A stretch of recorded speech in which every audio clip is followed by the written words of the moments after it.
So in the first part, I talked about if organic food actually tastes better than inorganic food. I want to talk about if organic food actually has a higher nutritional content than inorganic food. So there have been studies done on this, and there is no concrete evidence that organic food and inorganic food that was picked at the same time, and you compare the two, there is no difference between the nutritional value content of those two foods.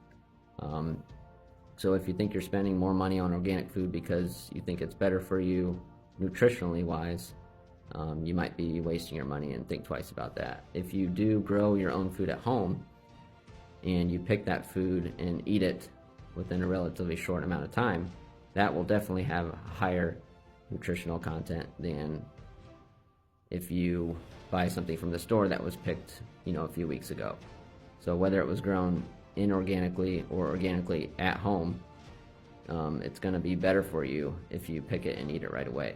So that's one reason why you should probably consider growing your own food and starting a garden if you don't already do that. And if you follow along this channel, I can show you exactly what I do at my house to grow some of my own food. And in the next parts of this series, I'll be talking about the use of the difference between synthetic fertilizers and organic fertilizers and what that means for the plant and the life of your soil. And I also want to talk about what it means to be certified organic and what are those farmers allowed to use on their plants. You'd be surprised at what kind of herbicides and pesticides they're still allowed to use even though they are certified organic. And are those options better for you than the farmers that are not certified organic?